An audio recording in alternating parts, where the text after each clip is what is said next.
Everybody's screaming, everyone's crying. So what's the occasion?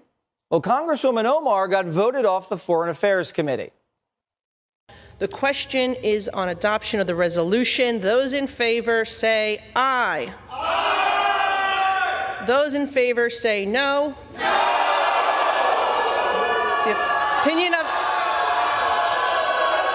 It's the opinion of the chair that the ayes have it and the resolution is agreed to. And without objection, the motion to reconsider is laid on the table. Consistency. There is nothing consistent with the Republican Party's continued attack except for the racism and incitement of violence against women of color in this body. The vote is over. The gavel drops. And just like that, Ilhan Omar is removed from the House Foreign Affairs Committee. Not expelled from Congress. Not silenced.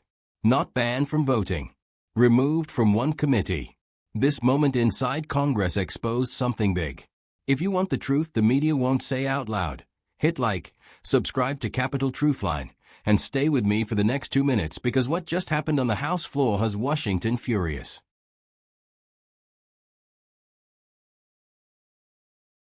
We have a lot of people who are refugees who have come, some from Somalia, some from Bosnia. I've never heard one of them say that America's a terrible place or be unappreciative of our country. Most of them are thankful. I've met people who've come here from behind the Iron Curtain that got away from communism. They're some of the best Americans we have because they really appreciate how great our country is. And then I hear Representative Omar say, oh, America's a terrible place. I'd love there to be justice, and there's no justice here. It's like, well, she came here and we fed her, we clothed her, she got welfare, she got school, she got health care, and then lo and behold, she has the honor of actually winning a seat in Congress, and she says we're a terrible country. I think that's about as ungrateful as you can get. And so while I'm not saying we forcibly send her anywhere, I'm willing to contribute to buy her a ticket to go visit Somalia.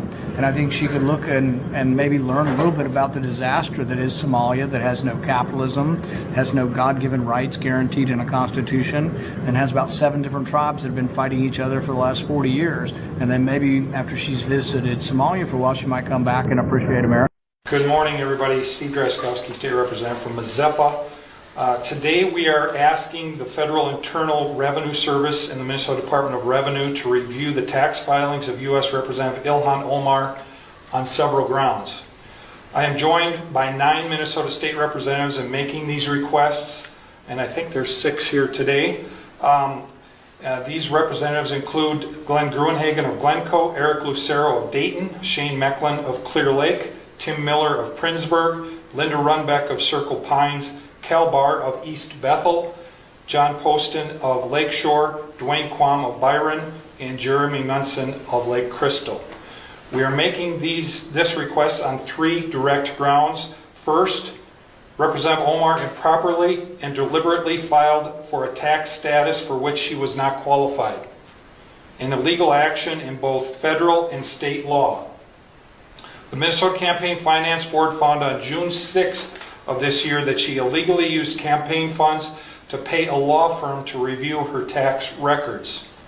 The Campaign Finance Board exposed crystal clear probable cause for a tax fraud or tax evasion investigation when they discovered that Representative Omar filed as married and filing jointly with Mr. Ahmad Hersey in 2014 and 2015. During those years, she was legally married to Mr. Ahmad Elmi. Did the illegal filing produce a lower tax liability for the couple? Did her illegal tax filing bring her tax exemption for which she was not legally qualified? Usually people choose the tax filing status that yields them the lowest tax liability. Also, the board shared that the couple filed jointly during 2 specific years. Ilhan Omar and Ahmad Hersey have been together as a couple for 17 years. Given her record of crimes and violations of so many laws, it may be worth evaluating her claims of status in those other years as well. Second, Representative Omar lived together simultaneously with her first and second husbands at the same addresses in Minnesota and North Dakota in 2009 through 2011. The tax enforcers may need to check if she used an illegal tax filing status and obtained tax deductions, including standard deduction levels for which she was not qualified in those years. Third, we know that Representative Omar took improper kickbacks from 3 Minnesota colleges in 2017 when she oversaw their state budgets in 2017.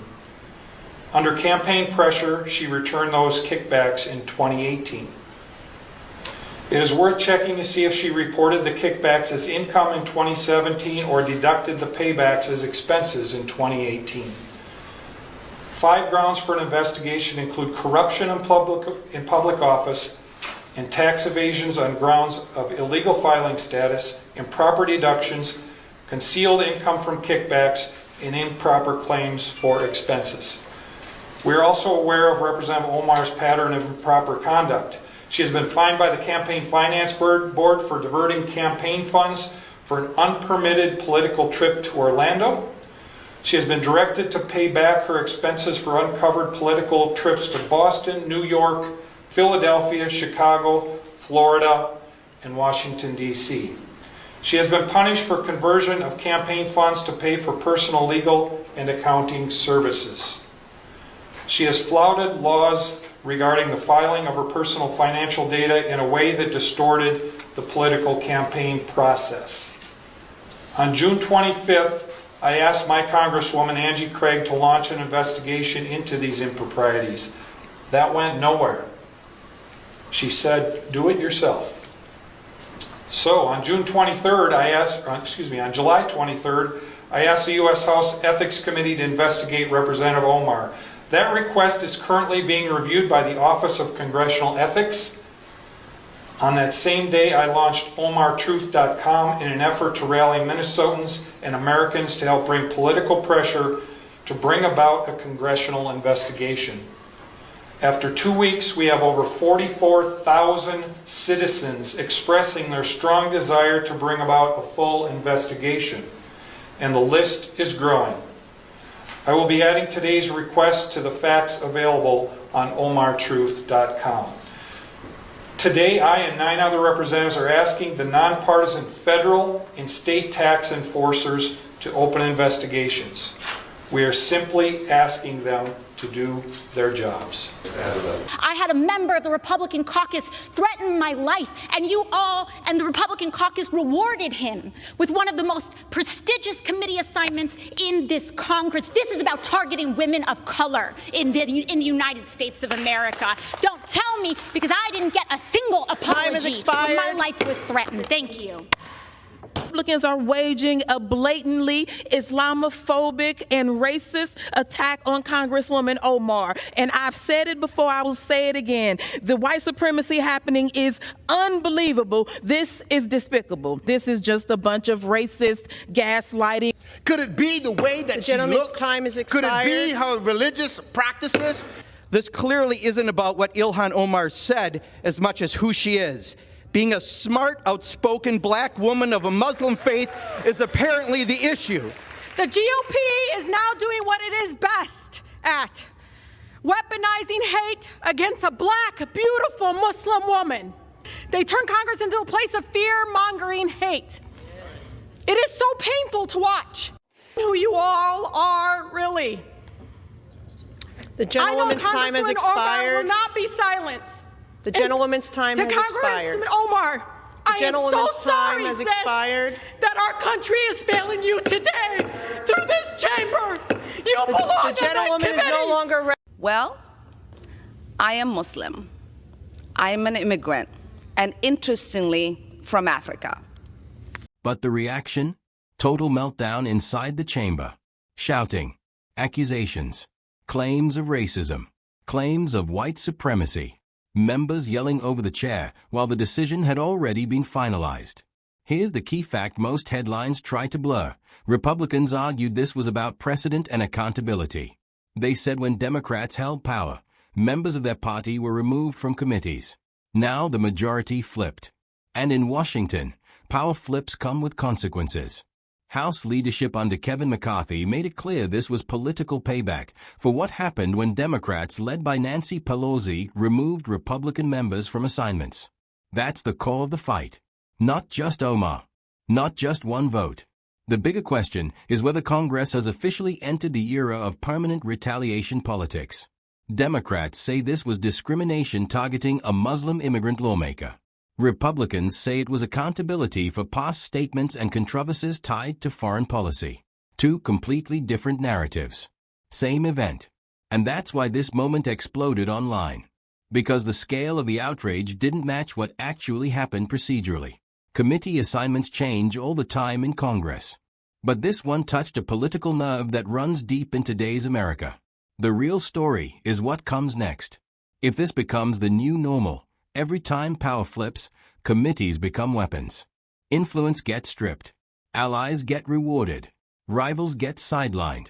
And that changes how Congress works going forward. So here's the question nobody in Washington wants to answer honestly. If your party had done this, would you still defend it the same way? Think about that for a second. Drop your take in the comments. And if you want more unfiltered political breakdowns like this, make sure you subscribe to Capitol Truthline. Title: Congress erupts after Ilhan Omar vote. This changes Washington. Description: a dramatic moment unfolded in Congress after Ilhan Omar was removed from the House Foreign Affairs Committee. The vote passed, but what followed shocked the chamber. Shouting, accusations, and a political clash that reveals something deeper about power in Washington.